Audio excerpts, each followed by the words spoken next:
A lot of people really get hung up on native plants, I think, because they say, oh, they're the best. They provide the best food and they handle your conditions the best. Well, I actually think that that's kind of crap.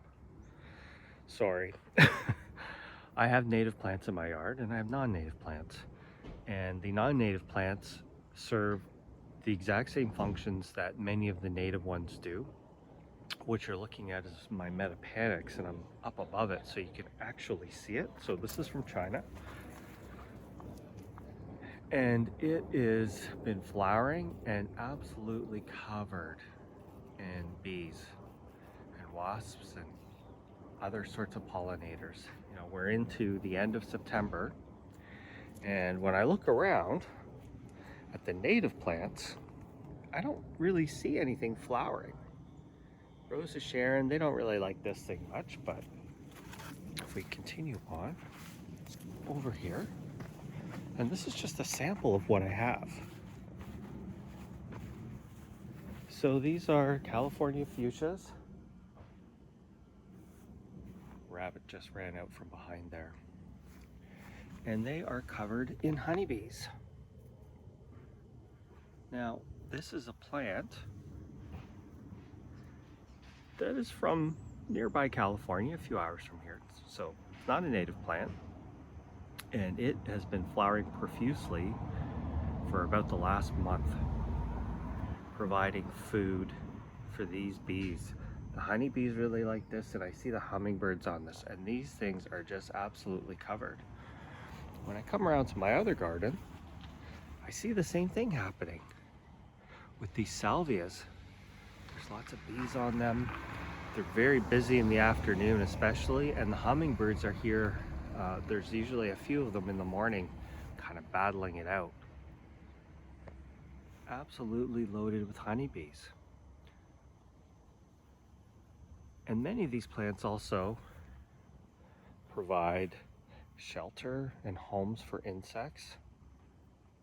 They require very little water or care on my part. I put these in this year.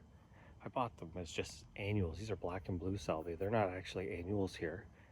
And they were just, I don't know, maybe 6 inches tall, just a tiny little plant, like one sprig. And now, look how big they are. And I don't think the sound's coming across, but I can hear the buzzing.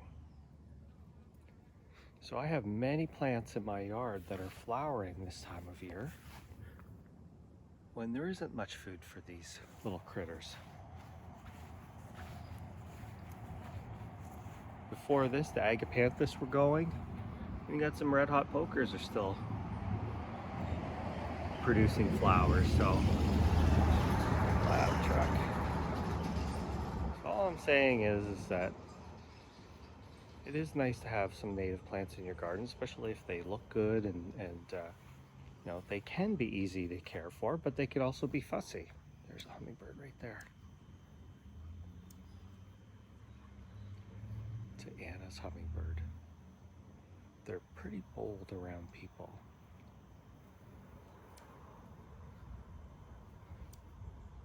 So all I'm saying is realize that you can have plants from other areas of the world that perform as well and even better than some of the native plants that are in your area.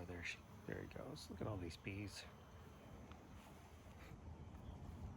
And if you want to get into the talk of what is a native,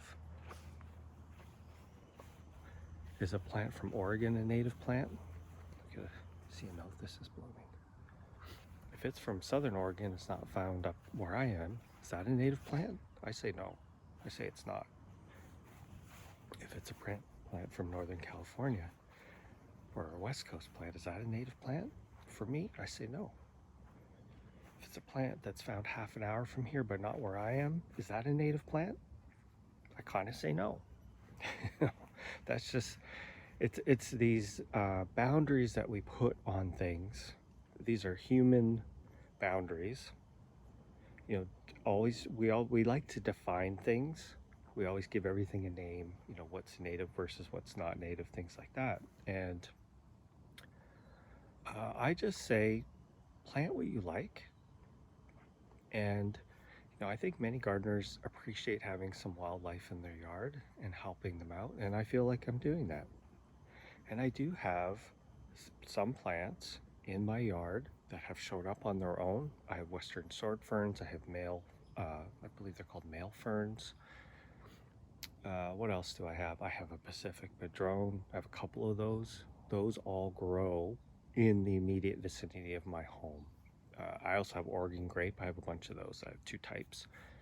So I'm definitely not against native plants, but when I think about the definition of what a native plant is, if it's from your own state, that's just a man-made boundary.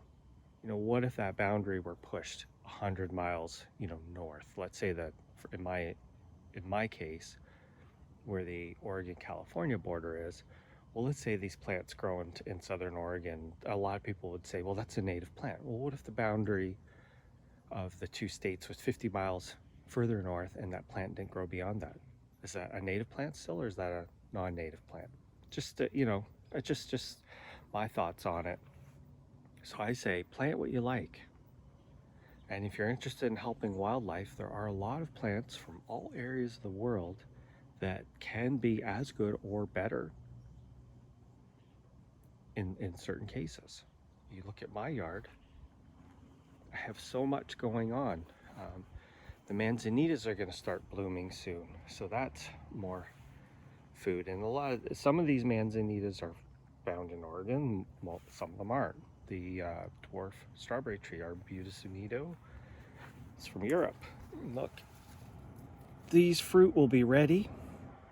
The birds can eat them, and it's going to begin flowering here during winter, so it provides a good source of food when there aren't too many at that time of year. So anyway, just a little bit of a rambling here. I'm sure you all have your own opinions, and I don't think anybody's right or wrong on this. So thanks for listening to me talk. Have a great day.